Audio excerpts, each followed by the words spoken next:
Okay, so I originally wanted to go to Panasofsky. I went to Panasofsky with Woody yesterday, and wow, we want to talk about not great management of a lake. That lake is it's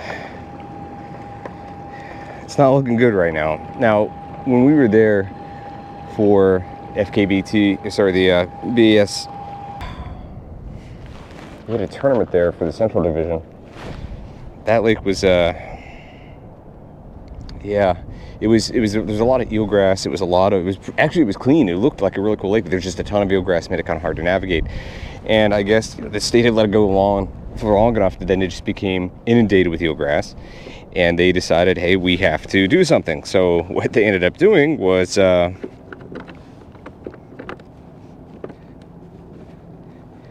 nuking the lake, which I get having to spray. I'm not against the FWC managing that way if it's done properly, but they oversprayed it. That lake is a giant mud mess right now. We did find some clean water. Woody only had one fish on. I had one bite that I'm pretty sure was not a bass. Yeah, so the lake is not in good shape right now. And so we're out here at my home lake, see if we can catch something, just for fun on this Memorial Day weekend, because the last few days have not been great. But if we take a look at this lake is another one of those instances where there was a lot of grass in here. It didn't make it unnavigable. I don't know if they just got rid of the grass so it looked better for the shoreline for the people that live on the lake, but they got rid of a lot of grass. They just nuked it. And when they do that, I'm not a big fan of the nuke. And when the FWC does that, it makes me kind of angry, because it means you waited so long to do anything about it. Now you're trying to play catch up. And in this case, really, you could have this lake is small enough that you could have brought in a harvester and cleaned up the shoreline in front of the houses and left the rest of it alone. Because the problem now is, with the grass gone, like, this should all be grass underneath me. There should be like 2 to 3 feet of grass underneath me in the 6-foot column here. With the grass gone, the bass don't really have anything to relate to except for the shoreline.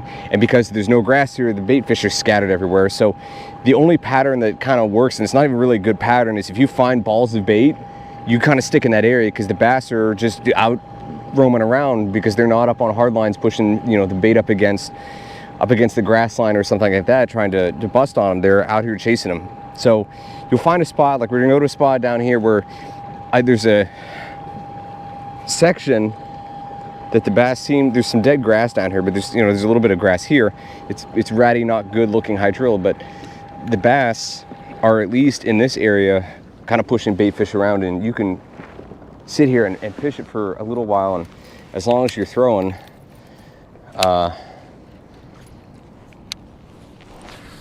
around in the area, you might catch 2 or 3. It might take some time in between bites, but they'll eventually find your bait. But it's a real patient game now. You're not going to find them stacked up in numbers, because there's nowhere for them to kind of be at. There's a lot of grass. Some of it's dead, some of it's growing, but it's here. The last 2 or 3 trips, watercolor is way different down here, but I've caught 2 or 3 good ones right here. Don't know why. Just something about the spot. A couple on top water, and one on 2 or 3 on chatterbait, one on worm. So that tells me they're in this area. And I think it just has to do with the fact that at least these lily pads here, it gives the bait fish something to hide in. It's all reliable.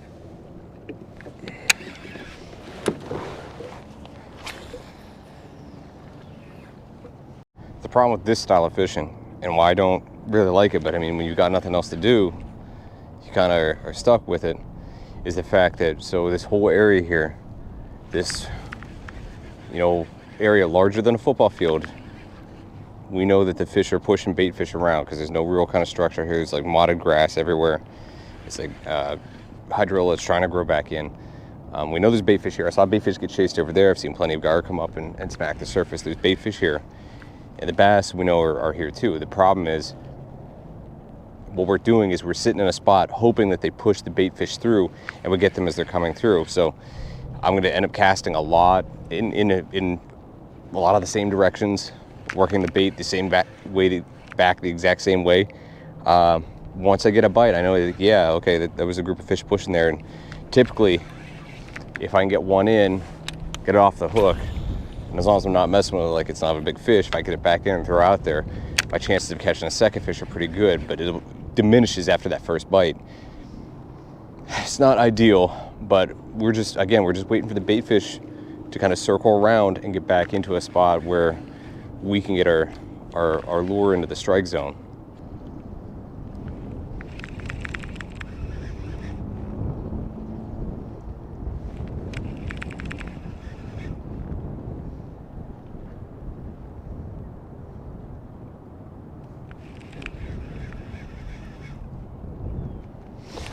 There's one. Oh, it's a decent one. But this is what we're looking for. You know, I've thrown out there like 4 or 5 times, and finally, we've got a fish that, you know, he's angry, but he found the bait.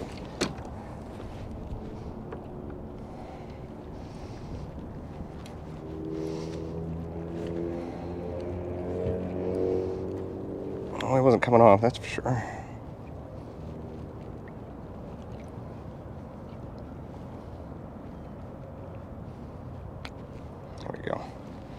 So, decent fish.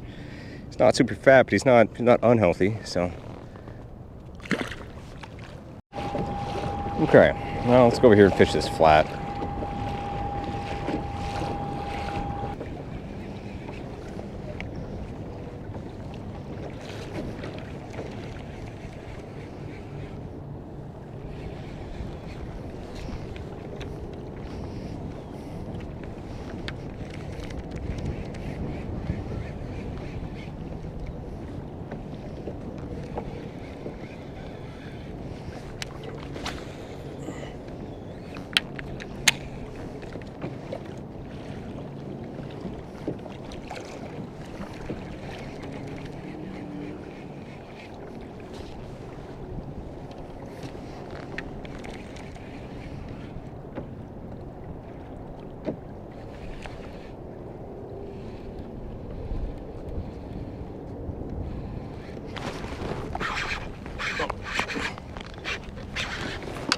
Shoot, I bet he swallowed it.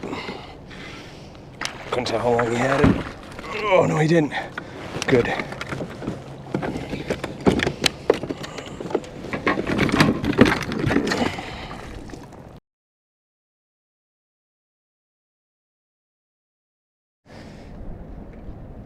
so there's some decent looking grass over here. And sometimes fish will pile up here. I didn't even know I had one on. You know, the line just kind of went tight. I didn't feel him sump it, but he was on there. So we'll probably finish out the night here. All right, I'll move down a little bit more. See if we can maybe get lucky. I mean, the hydrilla here looks a lot better. Looks like hydrilla should look. All ratty.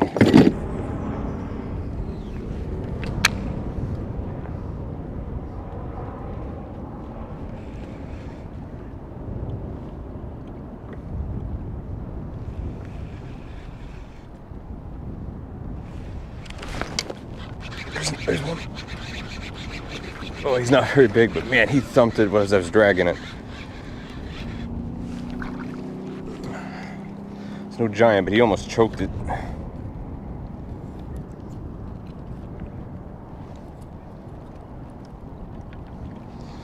There we go. Everything's been on the worm today. Just, maybe it's just the color. And this is kind of dirtier water. Man, he thumped the poop out of that thing. He knocked slack in it. I threw it back there and was working along this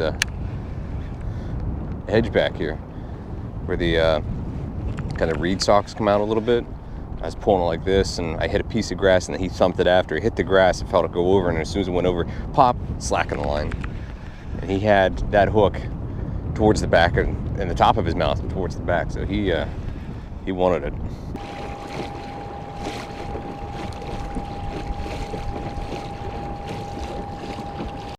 All right, well, we're gonna run out of sunlight here in probably the next 15 minutes, so I'm gonna fish this little stretch and then skedaddle out of here.